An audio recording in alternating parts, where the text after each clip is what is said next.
સ્થાનિક સ્વરાજની ચૂંટણીની તારીખોની ટૂંક સમયમાં જાહેરાત થઈ શકે છે। ચૂંટણીના પડઘમ વાગી રહ્યા છે અને આ પડઘમ પહેલા રાજકોટ કોંગ્રેસ દ્વારા સતત ભાજપ પર ભ્રષ્ટાચારના આરોપ લગાવાઈ રહ્યા છે। આ જ સંદર્ભમાં રાજકોટ કોંગ્રેસ દ્વારા ભાજપા શીર્ષક હેઠળ એક ચાર્જશીટ છે તે રજૂ કરવામાં આવી હતી। કોંગ્રેસે આક્ષેપ કર્યો છે કે રાજકોટ હવે વિકાસનું નહીં પરંતુ ભ્રષ્ટાચારનું હેડક્વાર્ટર બની ગયું છે।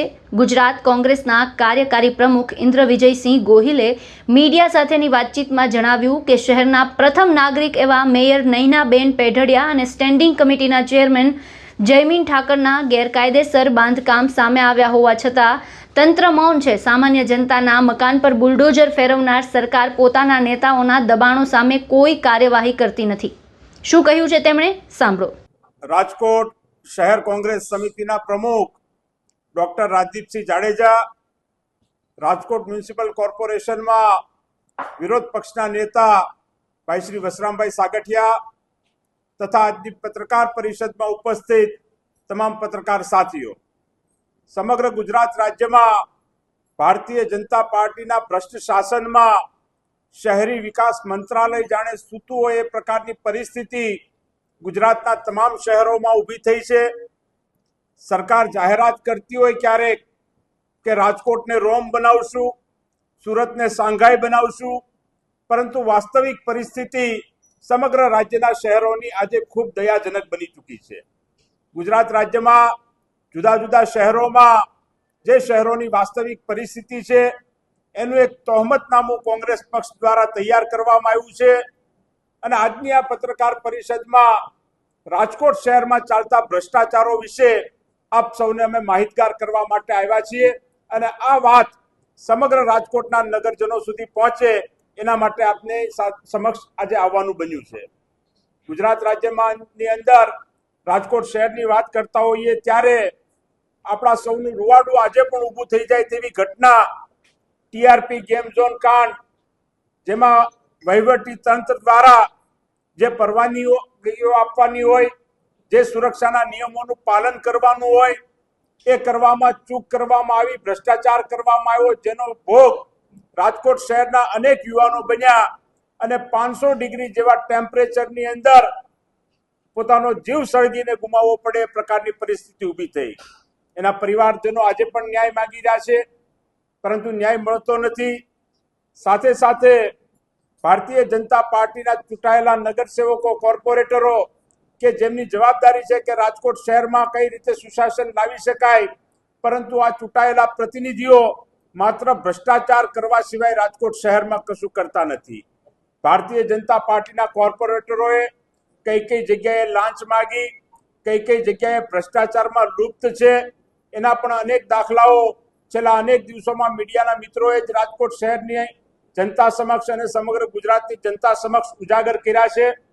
ત્યારે રાજકોટ શહેરની અંદર અન્ય એક મુદ્દો પણ આપણે જોઈએ તો ગેરકાયદેસર બાંધકામ હોય એની સામે કડક પગલાં લેવાની જવાબદારી સરકારની છે, તંત્રની છે, એ વાત સાચી, પરંતુ ક્યારેય એમાં ડબલ સ્ટાન્ડર્ડ હોવું જોઈએ નહીં। સરકાર માટે તમામ નાગરિકો એક સરખા હોવા જોઈએ। જે વ્યક્તિ સવારે કમાય અને સાંજે પોતાનું પેટ ભરતો હોય એવા વ્યક્તિને દબાણના નામે ઘરથી બેઘર કરવામાં આવે, પરંતુ સામે ભારતીય જનતા પાર્ટીના નેતાઓ જાહેર રોડ ઉપર બાંધકામ કરે, અનેક જગ્યાએ દબાણના દાખલા એમણે દબાણ કર્યું હોય એવા પુરાવા બહાર આવ્યા હોય, પરંતુ સરકાર એની સામે કોઈ કાર્યવાહી કરતી નથી। રાજકોટ શહેરના પ્રથમ નાગરિક તરીકે રાજકોટ શહેરના મેયર આવતા હોય તો એમનો બંગલો પણ સરકારી જમીનમાં આવતો હોય, સ્ટેન્ડિંગ કમિટીના ચેરમેન જે પણ એક ખૂબ મહત્વનું પદ છે એના ચેરમેનના બંગલાનો વિવાદ પણ રાજકોટ શહેરની જનતા જાણતી હોય, ત્યારે માત્ર પોતાના પદાધિકારીઓને છાવરવા, અધિકારીઓને છાવરવા, નેતાઓને છાવરવા અને ગરીબ માણસોની સામે બુલડોઝર ફેરવું, આ પ્રકારની નીતિ આજે રાજકોટ શહેરની અંદર ચાલી રહી છે।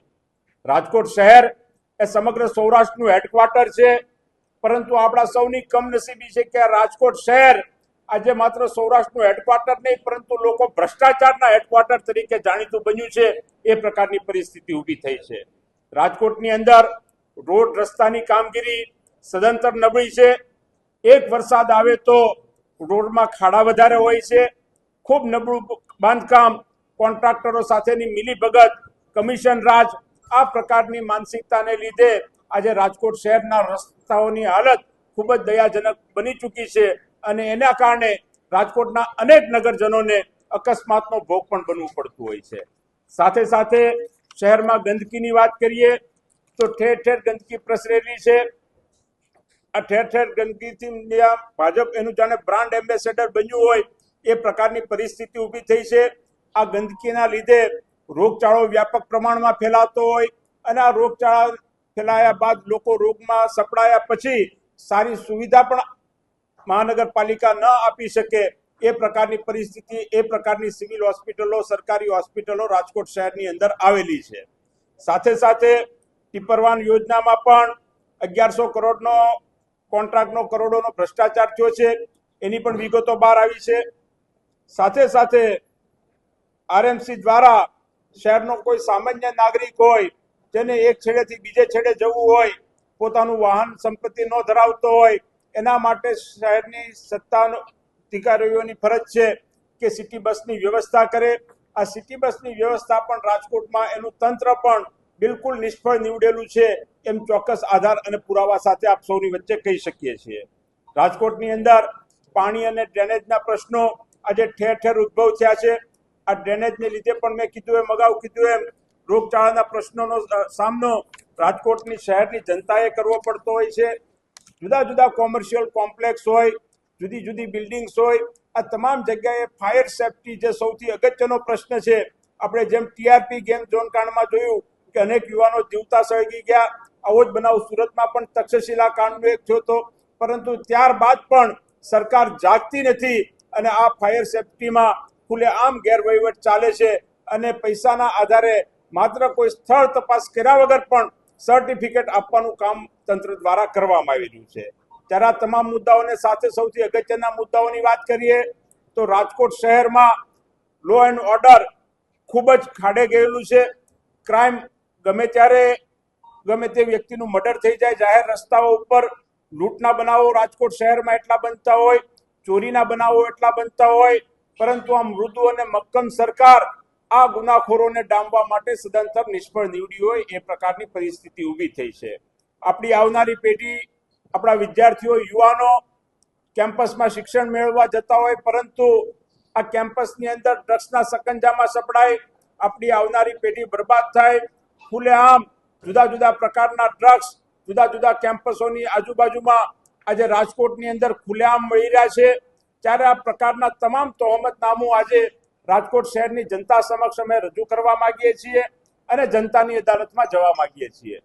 થોડા દિવસો પહેલા એનએસયુઆઈના મિત્રો દ્વારા રાજકોટના તમામ કેમ્પસોને ડ્રગ્સ ફ્રી કેમ્પસ બનાવવા માટેનો એક પ્રયત્ન કરવામાં આવ્યો. તમામ કેમ્પસોમાં જઈને વિદ્યાર્થીઓને શપથ લેવડાવ્યા કે આ ડ્રગ્સની સામે અમે લડાઈ લડશું. એ પહેલા એનએસયુઆઈ અને યુથ કોંગ્રેસના મિત્રો દ્વારા રાજકોટ શહેરમાં સુશાસન કઈ રીતે લાવી શકાય એ મુદ્દા સાથે એક નિબંધ સ્પર્ધાનું આયોજન કરવામાં આવ્યું. આ નિબંધ સ્પર્ધાની અંદર 450 કરતા વધારે વિદ્યાર્થીઓ વિદ્યાર્થીનીઓએ ભાગ લીધો અને કઈ રીતે રાજકોટ શહેરની અંદરથી પર્યાવરણને લગતા પ્રશ્નો દૂર કરી શકાય, ક્રાઇમને લગતા પ્રશ્નો દૂર કરી શકાય, આ તમામ મુદ્દાઓ ઉપર પોતાની વાત કરી. ત્યારે કહેવાનો મતલબ એ છે કે સ્કૂલમાં અને કોલેજમાં અભ્યાસ કરતા વિદ્યાર્થીઓ અને વિદ્યાર્થીઓને ખ્યાલ છે કે રાજકોટ શહેરમાં સુશાસન કઈ રીતે લાવી શકાય, તો આ મોટી મોટી ડિગ્રી ધરાવતા ભ્રષ્ટ અધિકારીઓ અને પ્રજાના મતથી ચૂંટાયેલા પ્રજાના પ્રતિનિધિઓ જે સત્તામાં બેઠા છે એને સુશાસન કઈ રીતે લાવી શકાય એ શા માટે સમજાતું નથી. ત્યારે આ તમામ મુદ્દાઓને લઈને આવનારા દિવસોની અંદર સમગ્ર રાજકોટની ટીમ કોંગ્રેસ જનતાની અદાલતમાં જશે, જનતાના જે પ્રશ્નો છે પ્રશ્નો માટે ઉજાગર કરશે અને એક વચન આપશે કે રાજકોટ શહેરને પોલ્યુશન ફ્રી શહેર અમે બનાવીને રહેશું, રાજકોટ શહેરને ક્રાઇમ ફ્રી સિટી બનાવીને અમે રહેશું, રાજકોટ શહેરને ડ્રગ્સ ફ્રી સિટી બનાવીને રહેશું અને રાજકોટ શહેરમાં એ પ્રકારનું શાસન કોંગ્રેસ પક્ષની આગેવાનીમાં ચાલશે કે જે કોઈ અધિકારીઓ કે ચૂંટાયેલા પદાધિકારીઓ માટે નહીં. રાજકોટમાં સુશાસન લાવવાના હેતુથી કોંગ્રેસની ટીમ હવે જનતા દરબારમાં જશે. લોકોના પ્રશ્નોને ઉજાગર કરવા માટે નિબંધ સ્પર્ધા અને ડ્રગ્સ ફ્રી કેમ્પસ જેવી ઝુંબેશ પણ હાથ ધરશે. આગામી ચૂંટણીમાં ભ્રષ્ટાચાર અને કાયદો વ્યવસ્થાને મુખ્ય મુદ્દો બનાવી કોંગ્રેસ આક્રમક મૂડમાં જોવા મળી રહી છે. કોંગ્રેસના આ વિરોધને લઈને આપના વિચાર અમને કોમેન્ટ બોક્સમાં જણાવો અને અમારી ચેનલને લાઇક, શેર અને સબસ્ક્રાઇબ કરવાનું ભૂલશો નહીં. ફરી મળીશું નવા અપડેટ સાથે. મને આપશો રજા. નમસ્કાર.